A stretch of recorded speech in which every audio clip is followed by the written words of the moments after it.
I don't know if you guys can tell, but I'm going for a darker and grittier look. So here's the thing about Final Fantasy VIII. Final Fantasy VIII's story is not bad. And for like the past month when we've been talking about this Final Fantasy VIII video, I've been like talking about Final Fantasy VIII and being like, oh, it's a mess. Oh, we all know it's a mess, but I still love it. I love it for its potential. I love it for what it could have been. I love it for like the themes that I want to talk about. But we know that it's bad. And in hindsight, after all the time that I've spent researching this freaking game these past few months, after all this time spent playing the game and like bopping in and out of every single screen multiple times, returning back to previous towns constantly to talk to all the NPCs and see if any of their dialogue changed, after reading tons of developer interviews, after watching the documentaries, after looking up the trivia, after finding as many translations of the Ultimania guide as I could, I've come to the conclusion that the Final Fantasy VIII story is actually like pretty tight.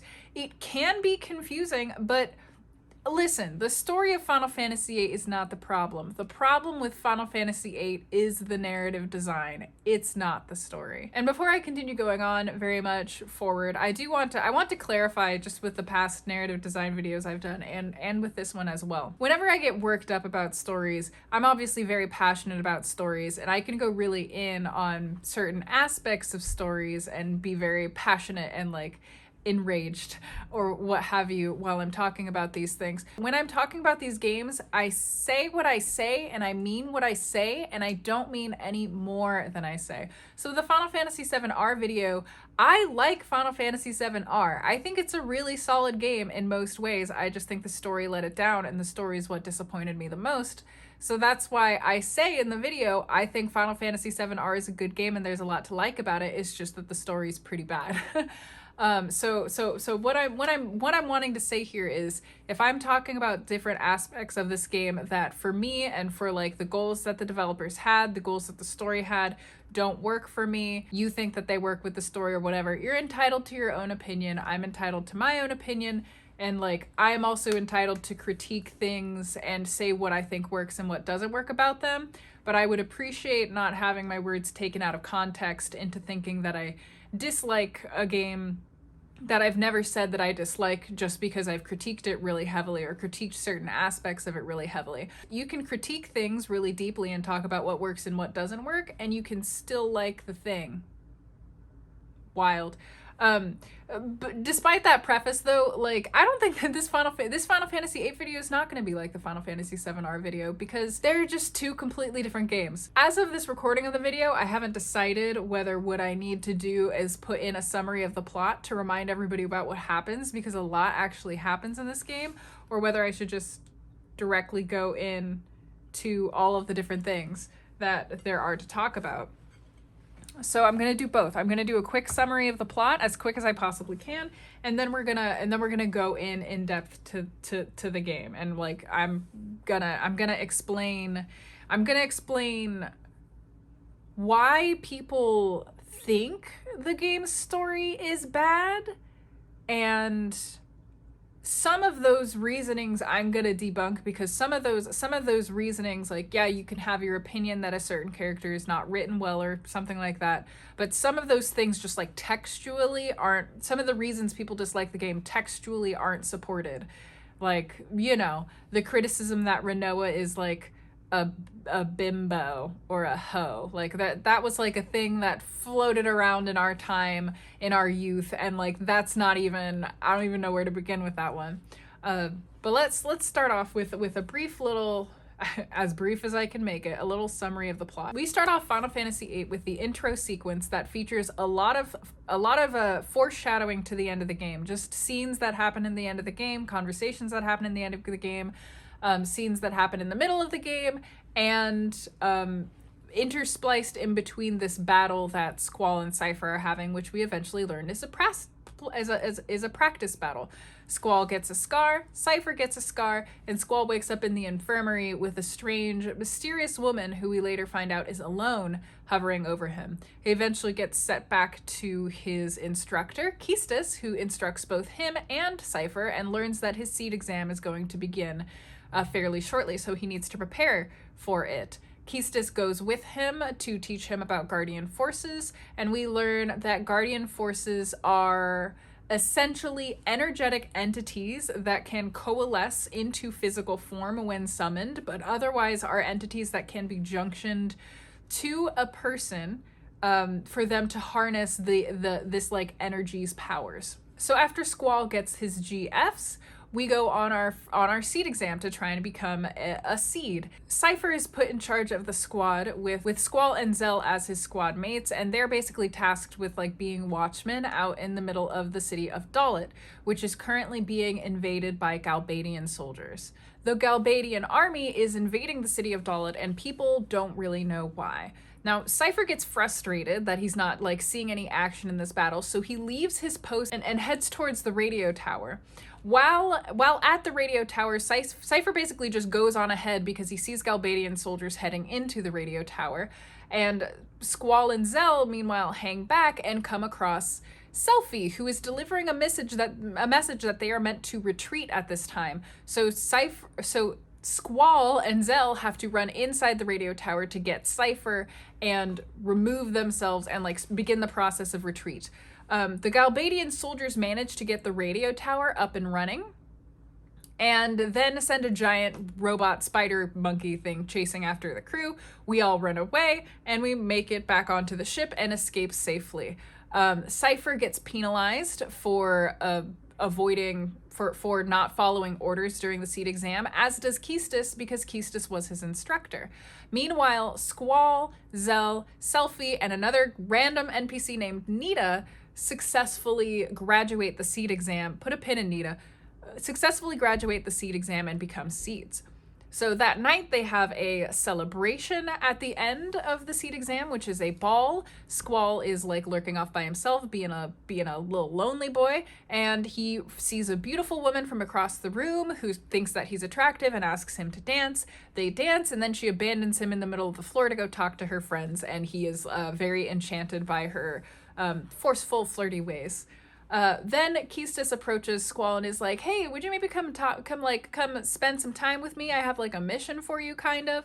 So you go out with Keistis, you train in the training center, and then Keistis lets you know that she's no longer an instructor because they thought that she didn't have enough leadership ability. So now she's a seed just like Squall, and she kind of tries to get some comfort from Squall, and Squall's basically like, "No, fuck you." After that, Squall gets his first mission as a member of Seed, and he is to go with Zell and Selphie to the city of Timber to help out a resistance group that's in the city of Timber. On the way there, the whole group passes out and find themselves in the mind of a man named Laguna and his friends Kyros and Ward, who are Galbadian soldiers. They go to Delling City and they come across a woman named Julia, who is a singer at this hotel bar that they apparently frequent a lot. Laguna has a huge crush on Julia, and it seems that the feelings are reciprocated as she asks him to come to his room. They spend some time talking, and she says, like, "Thank you, this gave me inspiration for a song that I'm finally gonna try writing a song, and I'm gonna write a song about this." And then Laguna gets sent off to the war, and we don't hear about them again. Everybody wakes up, they're like, "What the heck happened? I don't know, let's just continue on with our mission." So they wind up in Timber, and we run into Renoa, who was the mysterious girl at the ball that we found before. Renoa is part of a resistance faction in Timber called the Forest Owls that is set to try and get Timber away from Galbadian rule. Despite being a resistance faction, they're very disorganized, somewhat childish. They have big plans and big dreams, but really not any way to accomplish it. And they also are like kind of way in over their heads. And the Seed group is very unimpressed with their filthy casual behavior as far as resistance groups go. So like Renoa and Squall have some kind of like back and forth about that, but ultimately, they try to kidnap the president of Galbadia, Vinzer Delling, who is a actual dictator, like a really bad guy, like imprisons and executes people who have opinions that don't agree with his, bad kind of guy, like real dictator kind of guy.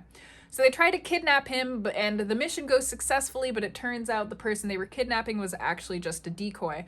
So everybody gets back from the mission kind of sad, and then Renoa's like, hang on, we heard that he's going for the radio station. Let's try to intercept him. Like, maybe we can send a message about Timber's independence at some point, somewhere, somehow. It's fine. I haven't really thought about it. Let's just do it.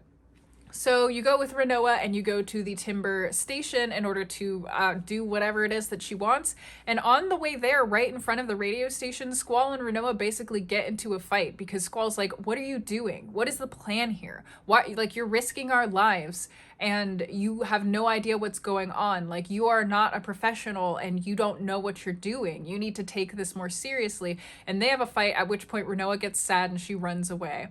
At that moment, the radio station turns on and the president starts giving his speech. He introduces a woman, Sorceress Adia, and says that she is going to be his peace ambassador for the rest of the world. Then in the middle of the broadcast, Cypher comes in and starts holding a gun blade to the president's throat. At which point Keistis runs in and turns towards the TV and is like, Team 1, if you're there, come here. So our team goes into them and tries to see what's going on. At which point Zell very smartly gives away that it is the Balam garden that sent them, and Vinzer Delling's like, lol, you better let me go if you don't want me to nuke your garden, so Cypher grudgingly lets him go. When they're wondering what Cypher is doing there, by the way, earlier, Renoa basically was like, oh yeah, Cypher and I had like this thing a summer ago, and I totally, in the Japanese translation anyways, asked him for a lot of advice on how to handle being a resistance faction and how to, like, you know, liberate the city. So she talked to him extensively about it, and him, after hearing that Sid, like, only sent 3 seeds to help the Forest Owls on their mission, got upset and went to Timber himself to try and make sure that their mission is accomplished. So that's what he's doing there. As he runs off towards the president, Adia comes out and starts mind controlling him, calling him a little boy and telling him that if he wants to grow up, she should come with him. And she takes him and the two of them disappear while the rest of the group, like, has no idea what's going on. That being said, they're wanted now, so they fall back on protocol, which is to head back into the other garden, which they have to do because Balam Garden is located on a tiny island in the middle of the ocean in between all 4 continents. So there's no way to get back to Balam Garden without taking the underground, underwater railroad that got them there in the first place, which is now being watched because they're wanted criminals. So they head to Galbadia Garden, which is what they're supposed to do when they can't report to their own garden, is head to the nearest one. And at Galbadia, they're given their new orders, which is to kill the sorceress. So they're given a sharpshooter, a sniper who's introduced with a really steady trigger finger, so steady a butterfly can land on it, Irvine Kinneas. And they set off to head to Delling City to murder the sorceress. Upon getting to Delling City, the commander of the city, General Caraway, outs himself as Renoa's father, and suddenly Renoa's rebellion in Timber is contextualized as a father-daughter quarrel for a lot of the members of Seed.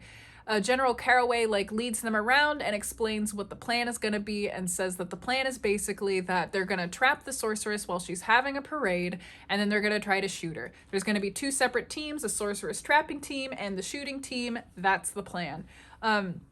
In the middle of this, after he leaves, Renoa's like, hey, I found this anti-magic sorceress bracelet. Maybe I can go put it on the sorceress. And Keistis is like, what the fuck is wrong with you, you stupid girl? Like, don't you understand that, like, we're doing serious things right now is going to affect the fate of nations. We don't need you coming up with your silly ideas. And Renoa's like, is really sad, but Quistis is like, whatever, we out, and goes to her post. As everything is falling into place and everybody's getting ready to do the things that they need to do, Quistis suddenly starts feeling a little bad about what she said, and then is like, I'm gonna go abandon my post so I can go apologize to Renoa. And like Selphie and Zell are like, what are you talking about, Quistis? This is a time-sensitive mission and we got like 10 minutes. And Quistis is like, I'm going.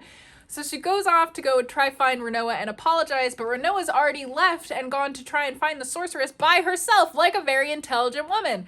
So instead, Quistis, Zell, and Selphie all get locked into the room that her father was trying to lock Renoa in. They manage to escape and get to the place that they need to be on time, but goddamn, Quistis, no wonder you were fired. So meanwhile, Renoa's out here trying to put an anti-magic bracelet on an all-powerful sorceress, and unsurprisingly, the sorceress just brainwashes her and goes up to give her speech. During this speech, which, important, is different in the English and the Japanese versions of the game, Edea basically, she kills the president, and she's like, now I'm the leader of Galbadia. She casts the spell on all the townspeople to make them like frenzy and love her while she's doing this parade, so nobody in the crowd freaks out. And she basically, in the English version anyways, calls everybody like insects and talks about how like bad they are and how much she wants power and she's gonna rule over these filthy insects and stuff like that. So, okay. The parade starts, and long story short, Squall and Irvine are able to rescue Renoa and get in place in time, but when the time comes to shoot the sorceress, Irvine can't do it. He chokes up. Squall coaches him, he shoots the weapon anyways, but at this point Edea has been alerted to the fact that there is a concern because she's been locked in a room like a sitting duck, and she blocks the bullet. Squall runs in there to try and kill the sorceress himself, and he gets speared through the chest with an ice bolt, and that's the end of Disc 1. At the start of Disc 2, we begin again in Laguna's head, which... Yes, we begin in Laguna's head again. Oh, and I guess at some point I missed that there was another dream sequence with... While they were going to Galbadia, there was another dream sequence with Laguna where he is trying to infiltrate he's trying to scout an enemy building, but then gets caught by those same enemies, and him and his friends end up like half dead and have to hurl themselves off of a cliff into the ocean in order to maybe survive. So that was where we left Laguna off, and then the next time we see him, he's in a tiny little town with like a little girl and her mom that have kind of like adopted him, and he is the town's guard, so he runs around protecting the town from monsters. His friend Kiros finds him there and is like, Laguna, what are you doing? Didn't you want to like travel the world? Like, weren't you worried about me and Ward? Like, we're both alive, but Ward lost his voice and can't ever speak again. Like, didn't you want to be a journalist? What happened to Julia? And Laguna's like, it's nice here though. And basically admits that he likes where he's at, so he doesn't want to go back home. Then we come to the prison. Squall and friends have found themselves in prison, and Squall is being tortured by Cypher, who is convinced that Seed is something more than a mercenary group. Seed has some secret purpose that they only tell you when you finally manage to be able to become a Seed. So Cypher's trying to get Squall to confess whatever Seed is, and Squall has no idea what Cypher is talking about. Meanwhile, the other three, Selphie, Zell, and Quistis, are locked up in a cell themselves, and Zell wakes up from being Ward. Only Laguna and Kiros were in that past memory, and it turns out that's because Ward was a janitor in the Galbadia prison at that time, so Zell recognizes the place and uses that knowledge to get them out of the prison. They go up to rescue Squall, and Squall is surrounded by these little red little lion creatures called Moombas who've tasted his blood and keep screaming Laguna. More about that in a second. But they rescue Squall, and long story short... Oh, and also Renoa is rescued by Irvine, and then Renoa makes Irvine go back and rescue everybody else. Everybody gets out of the prison, moral of the story, and they learn while they're in the prison that the sorceress is going to try to send missiles to both gardens because Zell outed the gardens as the source of the people who were trying to kill the president. So she doesn't like seeds no mo.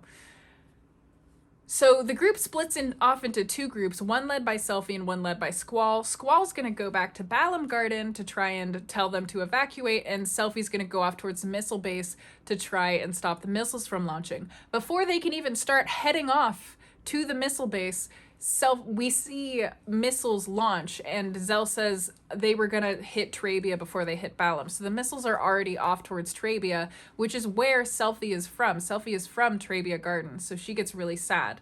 But they go off to the missile base. Selphie decides to literally blow up the entire base with them trapped in it, and we leave that group, and we go back to Squall, who makes it back to Balam Garden only to find it in complete upheaval, with all of the students split into different factions, one faction supporting Sid and one faction supporting Garden Master Norg, which is going to come right the heck out of nowhere for you if you didn't talk to any of the NPCs, or more specifically, didn't talk to the exact NPC who tells you that Norg exists, the exact number of times that you needed to talk to them, when they are randomly on screen when you walk into that screen.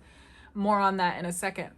But moral of the story, Squall finds Sid. They manage to find a way to get the garden to fly successfully.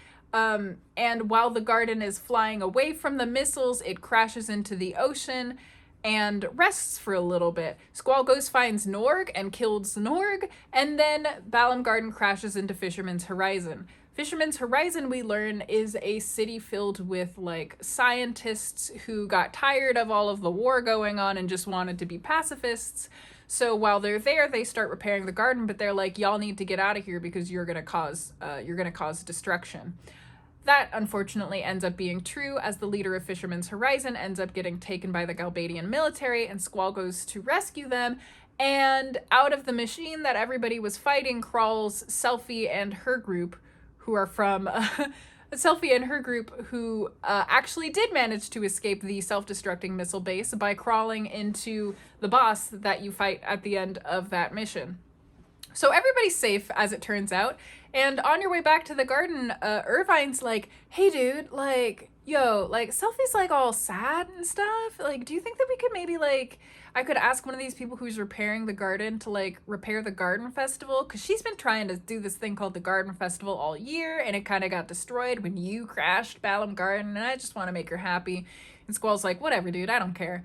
So they set up a garden festival, and they have a little party, and Irvine and Selphie get together and figure out a way to try and get Squall and Renoa together. So Squall and Renoa during this party go off together and have, like, an interesting talk that doesn't actually go over that well. Put a pin in it. More on that in a second. So after all of that, the next thing that you do is you go to the city of Balam that was, like, located next to Balam Garden, where Zell's mom lives, and find it under Galbadian occupation. As you free it from Galbadian occupation, you find that the people who were occupying it were Fujin and Raijin, two friends of Cypher's who are extremely loyal to him. And they basically explain that while they don't agree with what Cypher is doing, they know that he's not acting like himself, and they want to try and be there for him, and they don't want to abandon him. So they become your enemies at that point, and it's kind of a heartfelt scene. After that point, Selphie approaches Squall and is like, hey, can we maybe go check out Trabia Garden? Because, you know, like, I'm from there and I know everybody, and I'm pretty sure it got hit by missiles, and I just want to go check and see if anybody's alive. So you go do that. Selphie cheers everybody up in Trabia Garden when she finds it, and it is completely destroyed by missiles. And then everybody meets up in a basketball court where Irvine starts trying to cheer Selphie up by telling her about a little girl that he knew back when he lived in an orphanage that he had the world's biggest crush on. And Selphie's like, wait a second, I know that orphanage. I grew up in that orphanage. That little girl is me. And then everybody else is like, wait a second, we also lived in this orphanage. Also, Cypher lived in this orphanage. What is going on? And it turns out Sorceress Adia was our mom in this orphanage. And Irvine doesn't say it, but he's like, yeah, and you guys thought that you were gonna let me shoot her? And it turns out that Guardian forces, when you junction with them, when you merge with them in your body, they take up a space in your brain, the same space that takes up memories. So the Guardian forces start to replace and erase your memories. Now, only Balam Garden is able to allow for different people to use Guardian forces. It's the only garden that allows for that. You can't do it in Trabia and you can't do it in the Galbadia Gardens. So Irvine had never junctioned with the GF before, so he remembered everything and everyone when he first met them, even though nobody remembered him, and he was really upset about it the whole time. So having recognized that they're all from the same orphanage except Renoa, they all decide that the good thing to do would be to kill Sorceress Adia, because she's not acting like herself anymore, and she'd probably be down for it if she knew what she was doing. So everybody goes to head to Adia's house, the original orphanage, to try and see if they can find any clues about how they might be able to take out the sorceress. And on their way there, they run into the Galbadia Garden, and there ends up being like a civil war of garden versus garden. Moral of the story, that gets taken care of. Renoa almost dies, but Squall rescues her. It's very romantic. They talk about his ring, and they name his ring, and then Renoa tries to get his ring, and she does successfully get it, and she wants to make a copy of it, but she just keeps the original ring for the whole game. Then you head into Galbadia Garden, you find Cypher and Adia, you bop them both, but something happens to Renoa at the end of the battle, and she collapses and goes into a coma. That's the start of Disc 3. Squall is very distraught about the fact that Renoa has passed out and is, like, dead. And you go to Adia's house, and she explains, like, hi, like, I'm no longer possessed. So what happened was, there's a sorceress in the future called Ultimecia. She possessed me and was looking for Alone, because Alone can travel back in time. Alone, if you will remember, is the girl who was watching Squall in the very beginning. Alone is also the little girl that Laguna was looking after when he was in the small town of Windhill. So that contextualizes it for us. We know that Laguna's flashbacks take place during the past, and Alone is an adult now who has the ability to, anybody who she's met, take their brains and put them in the past of somebody else that she has met before. So she's been doing that with Squall and friends whenever they go back to the Laguna time period. Adia says that, like, Ultimecia is going to stop at nothing to get Alone, so they have to protect Alone, because Ultimecia's ultimate goal is to do something called time compression, meaning Ultimecia wants to take the past, the present, and the future of the time span and compress it into one exact moment so that only Ultimecia can exist in it, which is obviously bad. Sometime around this time, we have another Laguna dream, and in that Laguna dream, he's filming a film called The Sorceress's Night, The Sorceress and Her Night, or something like that, which contains one of my most favorite pieces of character development that I won't talk about. Put a pin in it. I'll talk about it later. So you go looking for Alone because Squall really wants to find Alone, because he's convinced that Alone can get Renoa out of her coma. So you go find the white seed ship that's supposed to be carrying Alone, and he find out that she's not there anymore because they were, like, came into a battle with, like, them and Galbadian ships, and an Estharian ship pulled up next to them, and she just fucking yeeted herself overboard onto that Estharian ship. Like, she was like, I'm outie, bye-bye. So she's in Esthar now, and the only way to get to Esthar is through a railway that only runs through Fisherman's Horizon. So Squall, who I forgot to mention, was put in charge of the entire garden after Norg was vanquished. Like, after you kill Norg, Sid was like, all right, I'm done here. Squall, you run the garden. And everyone was like, yay, Squall. And Squall was just like, what the fuck? I'm 17. So Squall was in charge of garden, but he just picks up Renoa's, like, comatose body and just leaves the garden just by. Like, you leave the garden in Fisherman's Horizon, and it stays there for the entire rest of the game. So he just straight up abandons it, and you basically never have to return to it again. I'm just letting you know, because that is, like, actually a plot hole that is never addressed again. So you start heading over to Esthar with just Squall and Renoa. On the way there, you find your friends. They're like, of course we're going to help you, Squall. We're your friends. So you all go to Esthar together. You find a giant empty salt lake, at which point, like, basically you realize that it's been kept... The city of Esthar is hidden in the salt lake and has been kept behind a... technological shield that makes it invisible to most people. So you head into Esthar with Renoa on your back, and then you pass out and you have another dream about Laguna, in which Laguna is being kept in forced labor in a man named Odine's laboratory. Now, Dr. Odine is the man who created the bracelet that Rinoa wanted to put on Sorceress Adia, the anti-magic bracelet. So he is a researcher who studies these kinds of things with magics, GFs, past time travel, and shit like that. While he's there, Laguna manages to convince him to give Alone back, and he does so because he says he's already finished his research on her and was able to create something called the Junction Machine Alone, which allows people to utilize her abilities to travel back in time to a limited period of time, which is what Ultimecia is using to travel back in time to possess the sorceresses of the present time.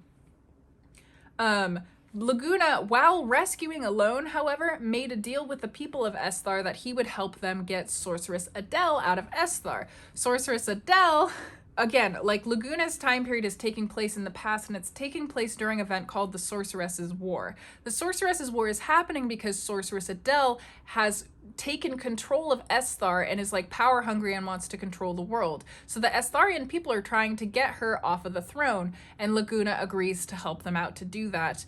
And in the process of doing that, becomes the leader of Esthar and just abandons Alone and his other child. It's fine. Laguna's a great character. I love him. They legit thought that girls would be swooning over Laguna because he's so hot, and I'm like, that man abandons both of his children. I don't know what you're talking about, swooning over this man. Anyways, so it turns out that Alone has been sent into space to keep her safe, so Squall and Rinoa end up having to go into space.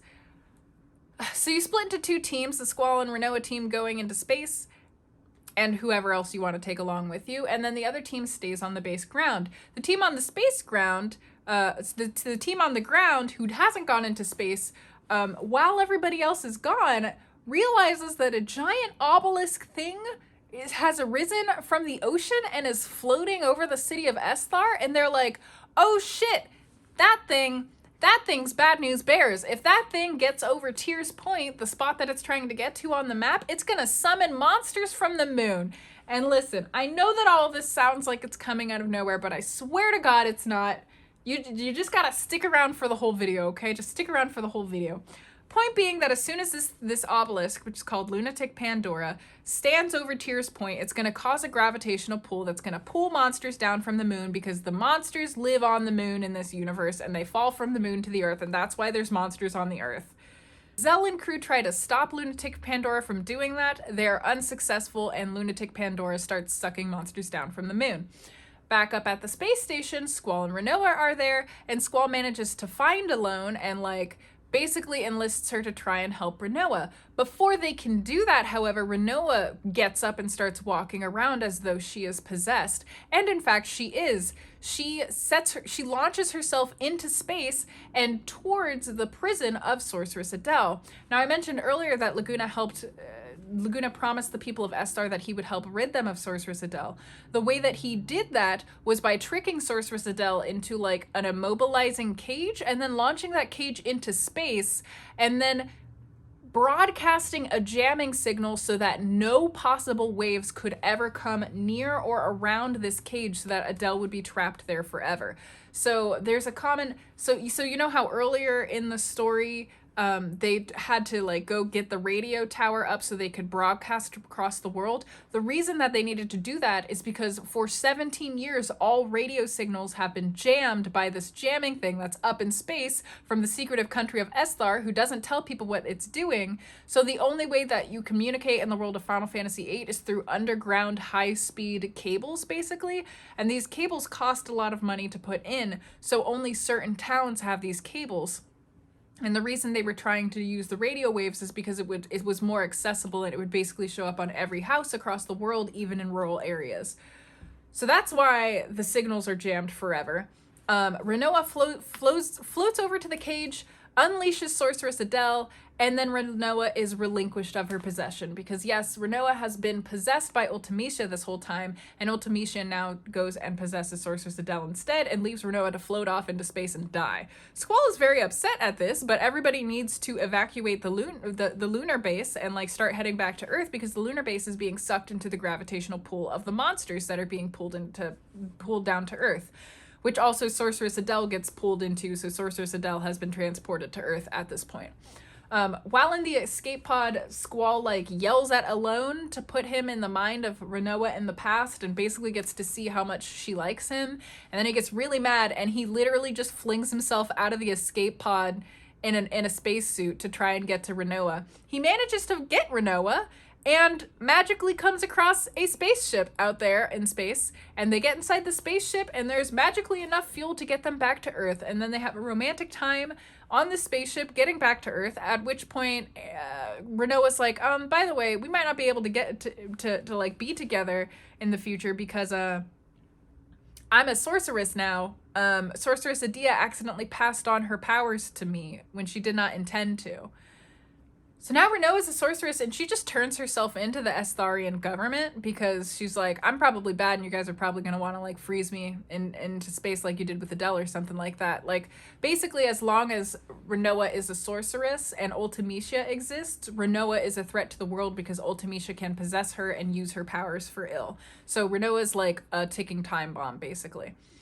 So Squall just lets her go, at which point all of his friends come in and they're like, what the fuck, Squall? Did you really go and launch yourself into space, into basically almost certain death because you were gonna give her to like to these people to like hide in jail forever? And he was like, you know what, you're right. So everybody goes back and they get Renoa again. And upon getting Renoa, they return back to Sid and Laguna, and everyone's like, cool, well, here's the plan. Here's how we're gonna stop Ultimecia. So Ultimecia's goal is to basically possess all of the sorceresses at the same time so that she has their power, and then use Alone to transport them back further into the past so she can begin time compression. So to put this into context, Ultimecia is using Junction Machine Alone, which has the abilities of Alone, to project herself into the past and possess Renoa and Sorceress Adele. But that machine can only go so far, so she needs to use the actual Alone to send them back even further into past so she can begin time compression between the past and the future, right? And the reason she wants to possess the other sorceresses is because she basically wants to harness as much power as possible. Ultimecia is going to cast a spell to begin time compression in the future, and she needs the sorceresses to cast a spell to begin time compression in the past, so she needs as much power as she can get, basically. So Ultimecia's goal is to possess Adele and then possess Renoa and then have Alone send her back into the past so she can start compressing time. Laguna and Sid's plan is to continue with what they're doing there, but have Alone send Renoa back to the present as quickly as possible. Time will start collapsing due to time compression, but because Ultimecia starts compressing time in the future, this makes sense, right? So time is going in a straight line, and then as soon as Ultimecia's like, I'm gonna start compressing time, there is no future past that point because time starts to contract. So once time starts compressing, they're like, you guys just need to think about going to the future, as far into the future as possible, so that you can find Ultimecia as she's casting time compression and kill her to make it stop. And this is where like Laguna and Sid are basically like, in order to like get back home after that, you're going to need to remember each other. And this is like a fantasy concept appearing in a sci-fi game, so a lot of people didn't really understand it, but it's actually really straightforward.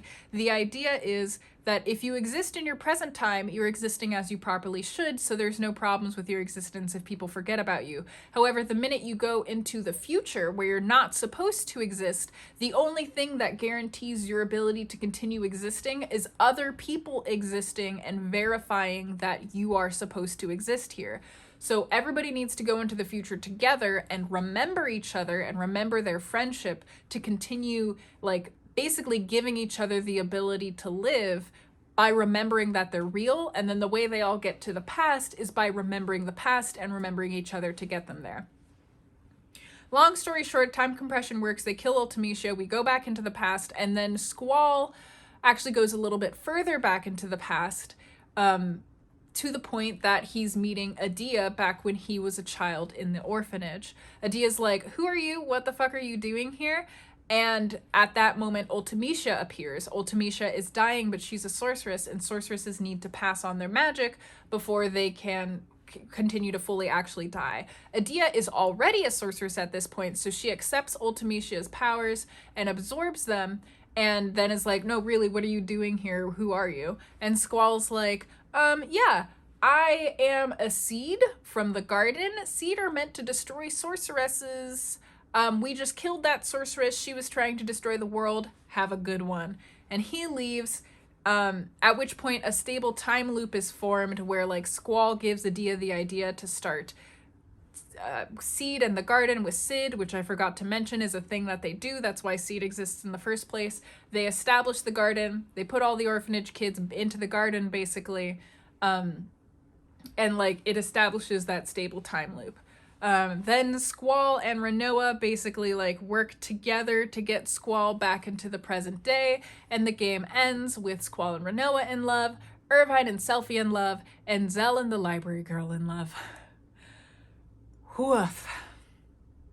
Now, it was really important for me to tell you a brief summary of the plot because I'm going to be talking about a lot of different stuff that happens, and I need that to stand in your head because the issue with Final Fantasy VIII's like story and it as a game is not that the story itself is bad, it's that the narrative design doesn't communicate the story to you well at all. There's a lot of different reasons people think that this game's story is bad, and I'm gonna get into them and I'm gonna address them one by one. But like what you need to know is that the real actual flaw of this game is not that the story is poorly told, it's that so many aspects of the story are hidden away in places you won't bother to look.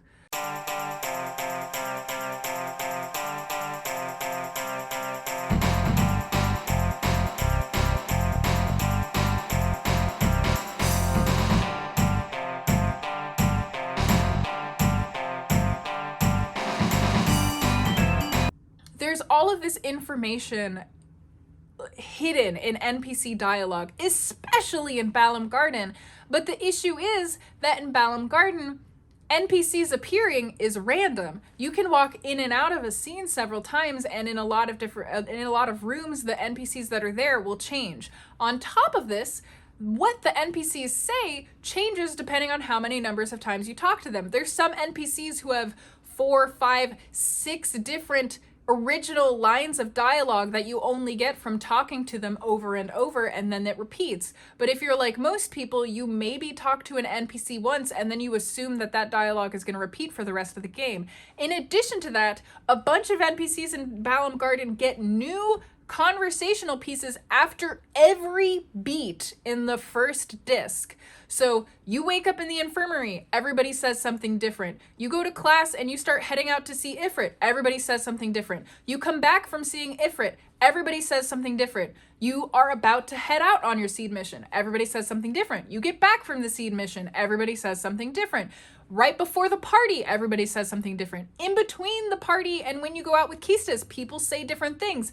Right before you leave on your first seed mission, people say different things. So if you're not literally going around to every single screen of the garden after every single thing happens in the beginning of the story, then there is a ton of lore that you miss out on. A ton of lore that like explains the context of the entire game out there. There's so much lore. That monsters come from the moon is something that you don't get to know. That there's even problems with Guardian forces that people are aware of is something that's foreshadowed in the very beginning of the game multiple times, but only if you talk to the right people and you read Selphie's diary and you check the Garden Square message board. There's so many little bits of information that are kind of important for you to understand the plot and to make it feel like what happens in the latter half of the game isn't just coming out of nowhere, that you don't get to find out unless you are obsessively talking to everybody and constantly checking and rechecking whether there is new dialogue.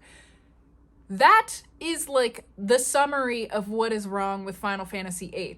The narrative design is bad because there's just a lot of information that is only ever subtly hinted at, or maybe hidden in text, but only if you talk to the right NPCs. And it's so frustrating knowing that.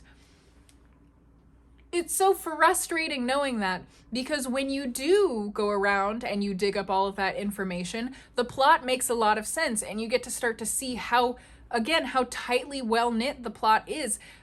Everything at the end with the time compression, I understand why that confuses people, because it's like, you know, time travel stories. Time travel stories are just not for everybody. I personally don't like them very much because they do just get very confusing, and like the idea of stable time loops kind of makes me angry, to be honest with you. I don't like the concept of stable time loops. It doesn't work for me. The main issue with most people with Final Fantasy VIII is that the story is wild and everything comes right the fuck out of nowhere. And the truth is, most stuff doesn't come right the fuck out of nowhere, unless you don't talk to literally every NPC. And that was an error on the game devs' part for assuming that that's how people were going to play their game. I think that they ended up feeling that way because they based, I mean, I've read a lot of developer interviews, they based a lot of their design decisions on Final Fantasy VII and on what people liked and didn't like about Final Fantasy VII. And they were really, really trying to go for realism with Final Fantasy VIII. They wanted it to be a very realistic story. They wanted the tone to be more realistic. They wanted the graphics to be more realistic. They put a lot of details in the environments. So like the environmental storytelling is really intense, but nobody was prepared between Final Fantasy VII and Final Fantasy VIII to give that much attention to detail. And when we're talking about like attention to detail, I'm just going to take this off because it's really hot. When we're talking about attention to detail, like this is where we're going to start going down the list of all the reasons that people say that Final Fantasy VIII is bad. And I'm just going to start talking about the ways in which that's like, it's technically wrong, but at the same time, the game design is such that if you choose not to have the experience that clearly the designers intended, where they wanted you to be talking to everybody, if you choose not to do that, then you're not going to have the optimal experience that they basically planned or intended for you to have in the game. I mean, it's hard to say. It's hard to say whether they legitimately seriously thought that you were going to go around and talk to all these NPCs all the time, or whether they just wanted to program enough new dialogue into the NPCs that to make it feel like the academy actually was a living, breathing world that responded to what was happening around it, and they just kind of forgot that some of the things that they gave to the students might be missed by people who weren't paying, and that would materially impact people's experience of the game. I know that they said that they wanted Final Fantasy VIII to be a game that you could go back and replay multiple times, so maybe that factored into it. It's hard to say. But when we're talking about why do people think the story is bad, let's start off with the first one, Squall. A lot of people don't like Squall, and this is kind of what's fascinating to me. Final Fantasy VIII is not a game for children to play.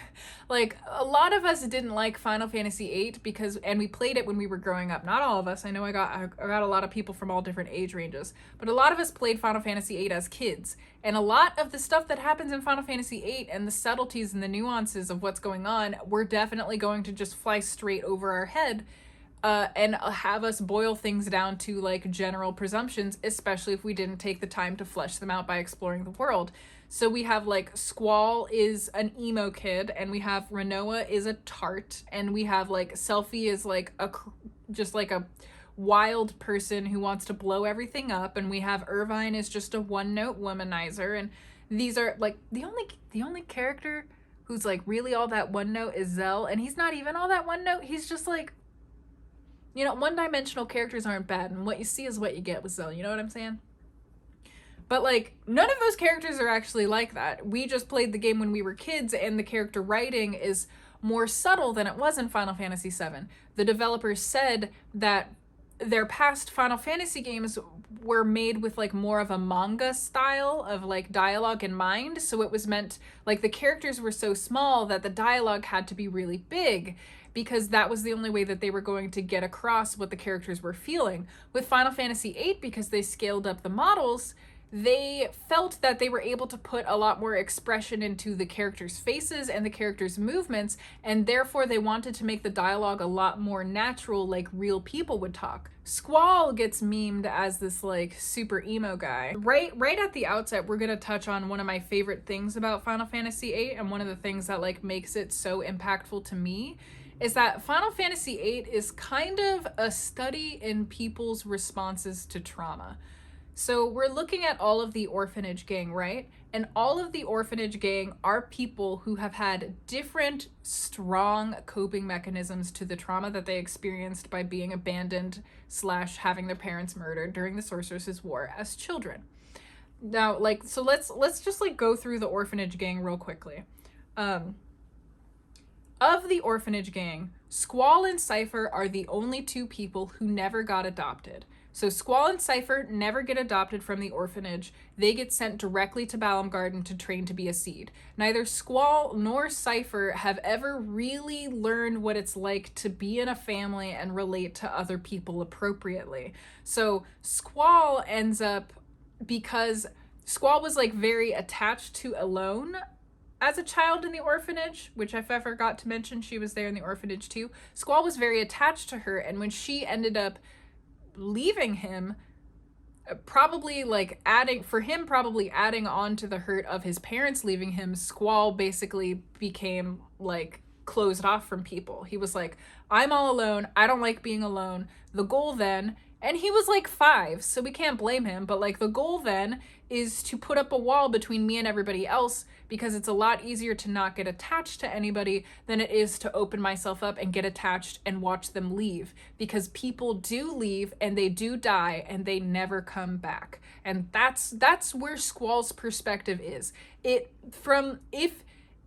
you're overlooking the angle of like, this is a child soldier who has never really known love and like was raised in a military academy and his parents were killed in a war and his sister abandoned him. If you're overlooking the actual amounts of real trauma that Squall has, then yeah, a lot of his like, whatever, I don't care about people, like I don't care about your feelings, like a lot of that can come off as like really dickish. But in reality, and if you pay attention to his movements, if you pay attention to his thoughts, and if you pay attention to how he talks to Rinoa and also how everybody relates to him, it becomes very apparent that he's full of shit. He really does care about people, and he just purposefully tries to distance himself from them, even though everybody knows that he cares. And one of the cool things about Squall and Rinoa's relationship is that she really like tackles that perspective of his and tries to change it for him. And like the events of the game are all about him realizing that he absolutely has to open himself up and rely on others and connect with others in order to live. That's why at the end of the game, the only way that they can make their way through time compression is by remembering each other. It's an antithesis to where we start the game. Squall starts this game thinking he needs nobody, and then by the end of the game, he literally needs Rinoa to remember him in order for him to survive and come back to life. So that's Squall. Cypher, meanwhile, is, again, the only other kid who was never adopted and just heads straight into the academy. While Squall's, coping mechanism was to distance himself from people as much as possible, Cypher's coping mechanism was to go into, like, a kind of a heroic fantasy world. So, like, Cypher has been living in this world where he actually is the hero. Like, everybody's been mean to him, but just wait, I'm gonna show them. Like, yeah, I might have come from a bad place. People might have treated me badly my whole life. People might tell me that I'm the bad seed and that I'm like too wild and I don't listen to instructors and that I'm a bad kid, but I know I'm not a bad kid. I know that I'm a hero, and I know that one day I'm gonna save the world. That's the perspective that Cypher has. So he goes like really hard into denial, and so hard into denial that he ends up becoming like almost like borderline, I guess the closest analogy that we would have is like narcissism, but he doesn't actually become narcissistic. He just becomes like extremely arrogant, extremely prideful, really impulsive. He acts on his feelings. He thinks he knows better than everybody else, and he like truly believes that he is fated to have a better destiny than he does here. Like, he believes he's strong, and he doesn't care if people tell him that he's not, because he's been nothing but shit on his whole life, and his goal is to go the other direction. Now, one of the differences between Squall and Cypher is that Cypher had these two close friends to help him through everything. He made friends with Fujin and Raijin, and they as a group made a posse and like a family who were never going to come apart.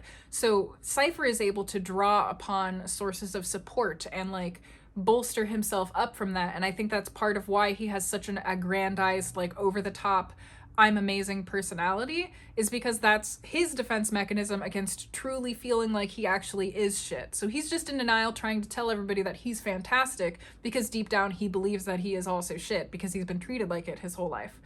One of my favorite things about Cypher that is like so subtle and is so hard to see, you remember that I mentioned the Laguna scene where he films the movie The Sorceress and Her Knight. Well, you learn from examining lots of objects and talking to people, you learn that Cypher has been a fan of the movie The Sorceress and Her Knight for his entire life. And he's always talking about his romantic dream. His romantic, like capital R romantic, his romantic dream is to be the knight of a sorceress. The sorceress in that movie, again, you only find this out if you do the research, but the sorceress in that movie was like a really good sorceress. Like she used her powers to like feed the hungry and help the poor, and she was an awesome person.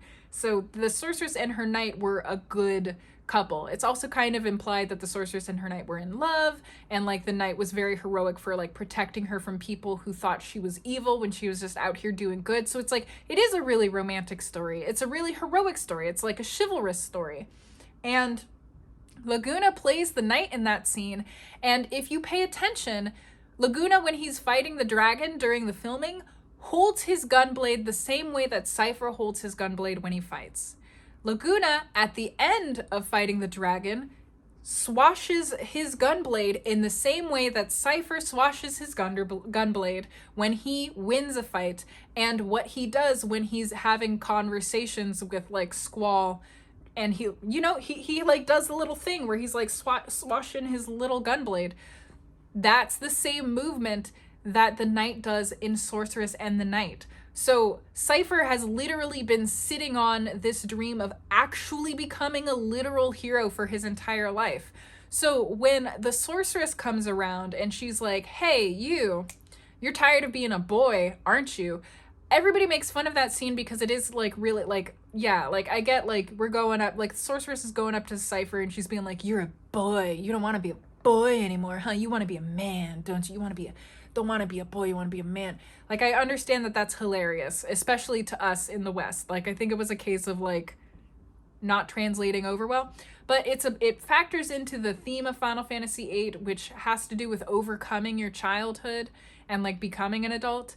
And in that moment, she's giving him exactly what he wants most in his heart, where he has been stunted in his development. He's been stuck where he was when he was a kid, when he experienced all that trauma, thinking that he's a bad kid and wanting to be a hero. And he spent his entire life searching to get power and strength so that he no longer has to feel as weak as he did when he was a kid. It's everything that he is. It's why he's all that bravado. So the sorceress comes up to him and is like, hey, what if you become my knight and you leave your poor childhood behind where you couldn't help anybody, and you become my knight and you become powerful, and like, I'm actually a good person. I'm trying to do good things because I'm brainwashing you, so you think I'm trying to do good things. Don't you want to protect me? Don't you want to be a hero? Don't you want to do the thing you've always wanted to do? You want to be the good guy, don't you? You're the good guy. And so he goes with her. And it makes complete sense. Cypher is one of my favorite characters in Final Fantasy VIII, surprisingly. Like, I just find him really compelled. The subtleties that are put in to explain why Cypher does the things that he does, I find really compelling. And it upsets me that they're left as so much subtlety, that you have that I had to do this much digging to figure that out, all that stuff out about him, because he's not really given that much characterization outside of being a jerk for a lot of the game. But this also, again, that also will contextualize his and Renoa's relationship, where him and Renoa somehow ran into each other a year prior to the game starting, and they kind of fell for each other. And it makes sense how Renoa fell for this, like, hot-headed mercenary guy who says that he's going to become a seed and like fight back against injustice and become a hero. And he fell for Renoa, who was an aspiring resistance leader who wanted to save the world as well. And he was like the knowledgeable one who got to provide her with knowledge about how to do that and how to save the world. And she was like, wow, you're so cool. Like, thanks for your help. Like, it makes complete sense how those two had a thing. Let's move on to Quistis. Poor Quistis. Quistis does end up getting adopted out of the orphanage, but she says herself that her like adopted family didn't like her, so she leaves her adopted family at the age of 10 to go join the garden. So now Quistis has the joy of being adopted as a kid, but something, it's never explained what, goes wrong with her adopted family and she leaves to become a seed. And the coping mechanism that we see in Quistis is her being a ridiculously high achiever. She basically becomes what people say that she should become and tries to do her best and be the super most competent all the time. So she ends up becoming a seed at 15 and becoming an instructor at 17 and is the youngest instructor ever, and I think potentially was the youngest seed member ever, because she's been taught to excel, but not necessarily to think for herself, which is why when she gets canned from being an instructor and they tell her that she doesn't have good leadership skills, it makes complete sense. She doesn't. She doesn't know how to think for herself. She only knows how to get 100%, how to follow the rules, and how to get an A. She's not a critical thinker. She's a follower. I didn't really have her in my party. She doesn't seem to necessarily get that much of an end to her journey, except that in the middle of the game, she's like, oh my God, I thought I had a crush on Squall this whole time, but actually I'm just his older sister. And like, that's what those feelings were. This is uncomfortable. I feel weird about this. That's like the character development that, from my perspective, Quistis gets. Over the course of the game, gets more of a willingness to like fuck the rules and do whatever she and the rest of the group wants. She does still stay the voice of reason, but like Quistis shows herself multiple times over the course of the game to be immature. She pretends like she's really emotionally mature, but she's the one who left her post to go apologize to Renoa and gets everybody trapped in a room. She does things that are very unprofessional. She's like actively flirting with Squall while they're in the Ifrit cavern, and she's like, oh, people say that I'm really charming. A lot of the boys get nervous when I'm with them. Haha, I wonder why. That's so unprofessional for an instructor to be doing to a student. And like, Quistis is put in this position where other kids her age are viewing her in this position of authority, but she wants to relate to them as though she's a student of the same age. And it's weird. It's uncomfortable. For the whole beginning of the game, when I'm interacting with Quistis, I sympathize with her, but she's crossing boundaries and being inappropriate. And this is highlighted in the Japanese text. One of the lines that gets translated as whatever in Squall's mind, she says like, oh, like boys get nervous around me because I'm a teacher. Teehee, I guess I'm just too charming. Squall's reaction in English is whatever. His reaction in Japanese is, you're a teacher. So like Squall, that's part of the reason Squall is so standoffish to Quistis, is because like he's uncomfortable with the fact that she's crossing these boundaries. Moving on to Selphie. Selphie, one of my favorite Final Fantasy characters literally ever. I love her so much. Selphie, like, I personally look up to as a person who's like suffered from a lot of trauma, because Selphie, like, I'm not going to say that her coping mechanism is good. Coping mechanisms, generally speaking, aren't great for people. But I think that hers is like one of the better ones, where her coping mechanism is just to try to be happy all the time. And she says once, if you talk to her at the right moments in Terabia Garden, she says that there's lots of sad things that happen, but the best thing to do when you're sad is try to act like you're happy, and eventually you're going to trick yourself into being happy. The problem with Selphie is that when she does become happy, she represses all her other feelings, and her other feelings come out as murderous intent. So Selphie is actually the most violent. She's the most violent of everybody in the game. Selphie suggests skinning the Moomba alive so that they can wear its skin to escape. She suggests blowing up, and actually does blow up, the missile base and cause it to self-destruct. She tries to hit things with rocket launchers. She rams an entire spaceship into a building, and while everybody else is getting very scared, she goes, woohoo! Like, Selphie's a little bit wild, and the reason she's so fucking wild is because she represses everything so much. The thing about Selphie, though, is that she's actually, most of the time, fairly level-headed and even-keeled and has, like, a good handle of her own impulses. More so than a lot of members of the group. More so than Keistis, more so than Zell, more so than even Squall, I would say. Selphie is very smart. Like, I have her in my party all the time because she's my favorite. But she, like, gives really good advice. She does not act unless Squall orders her to act. Like, she's a very good soldier, and she's good at obeying what she's meant to do. But that's who she is. She's gonna nuke you if you make her upset. So Selphie's coping mechanism is to just try and be happy all of the time and try to focus on things that are making her happy. And that's one of the reasons that I like her. I just think that, like, amongst all of the coping mechanisms, that's probably the one that I would pick. Oh, wait. Moving on to Irvine. Irvine winds up in Galbadia Garden, and we don't really know anything about his family or how he was adopted, but we do know that he's the one who remembers everybody because he never had to use guardian forces.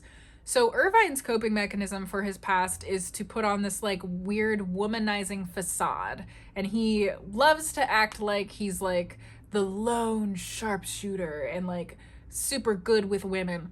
But over the course of the game, you find out that he's actually just kind of like a dork, and he's got, like, a really big squishy heart, and he was really, really hurt when nobody recognized him. Like, he just, like, carried that around with him for a long time, and that's part of the reason he had such a facade with the group. As soon as everybody comes out and are like, we're the Orphanage gang, he drops that facade, and he starts, like, becoming really, like, the heart of the group, and he starts keeping everybody together really well. Like, he's the one who gives Squall the most, like, the best like emotional advice aside from Renoa, and he does a lot to try and keep everybody even keeled and happy. Like, he works really hard to make Selphie happy again after she's really depressed post Trabia, and all of that. So I ended up liking Irvine a lot, even though I hate womanizing type characters. He's not really much of a womanizer. He mentions it, like, a couple of times, and then once in, like, the end scene, but you don't. Even with how much I was running around talking to everybody and I put him in my party, once he settles on Selphie, girl, he settles on Selphie. He's like, my future, I've loved Selphie since I was 6. And he is all about that. I ship it. And then I think our last person that we have is Zell, the last of the Orphanage gang. Zell, so the thing about Zell is that, like, I don't think he really actually has much of a coping mechanism. Instead of having a coping mechanism, he's just shown to have difficulty regulating his emotions. And he has a hard time managing his anger, and he has to channel it into his physical motions. And the reason that makes sense for Zell is because Zell is the only one out of the entire group who we know, and it's confirmed, he was happily adopted. We meet his mom in the city of Balam, and he loves her and she loves him. And he loved his family so much that the whole reason he joined Seed and went to Garden was because his grandfather was a soldier who he admires, and, like, he has framed in his room a bunch of weapons that used to belong to his grandfather because he admires him so much. And he chose to go to Balam and become a Seed because he wanted to be as great of a soldier as his grandfather was. Now, he's not the smartest individual, although he's really good with mechanics. But he's not the smartest individual, and he's not the best at not acting impulsively, but that's a lesson that he learns over the course of the game. He starts to become a lot less impulsive after he outs Balam across the TV screens and realizes that he inadvertently led to the missile-based launch of, like, he murdered Trabia. He murdered all the people Selphie cares about. So that sucks. One of the themes of this game is, like, overcoming your childhood, and for the Orphanage gang, that mostly means overcoming a lot of trauma. And I think the same could probably be said for Renoa. We know that her mom died in a car crash, and after her mom died, she didn't get along with her dad, and she basically ran away and is trying to throw a rebellion to overthrow him. So we can assume that probably Renoa has experienced some trauma. And for her, the way that she goes about trying to deal with it is probably one of the healthiest amongst the whole cast, which is by trying to change the things that she doesn't like about the world and to like stay consistently open with her emotions the entire game. This goes into Squall and Rinoa, which them two are a pairing that a lot of people can have problems with just because they don't see it. And that's where, again, the narrative design of this game comes into question. They wanted it to be different from the other Final Fantasy games, where they wanted to give you a lot more flexibility over who you had in your party at any given time.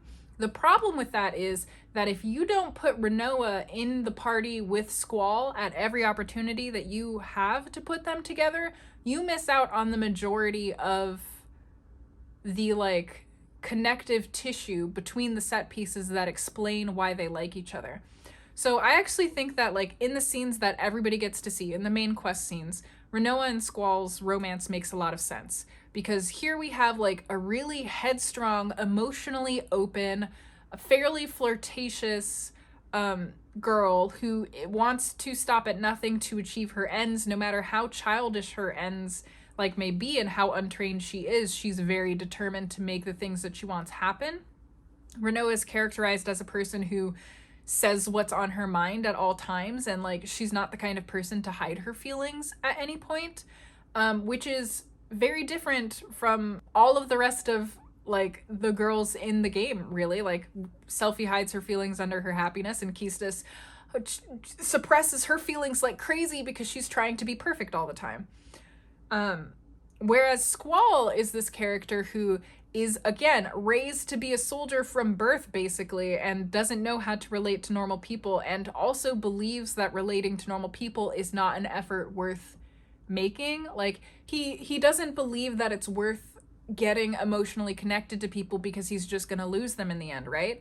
And one of the ways that that manifests is that Squall doesn't talk a lot in the game, but he thinks a lot to himself. It's something that the characters talk about all the time, and especially him and Rinoa talk about. Rinoa keeps going up to him and being like, it's not good to think too much. You're thinking too much. You're making yourself sad because you're thinking about stuff too much. You're worrying too much. You need to stop.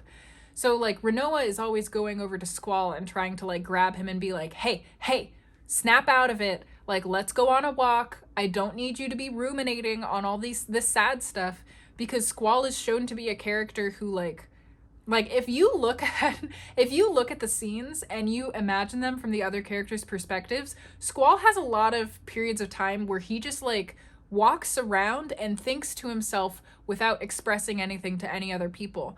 And about like the third time that he does that, Rinoa stops him and literally just says, Squall, if you don't say what you're thinking, none of us are gonna know what's going on. So Squall and Rinoa's relationship dynamic the whole game, it can be like, if you're not paying attention, it can be hard to notice. If you're not marking the distinction between his thoughts and his words and how people are responding to those, a lot of stuff with Squall isn't gonna make sense to you.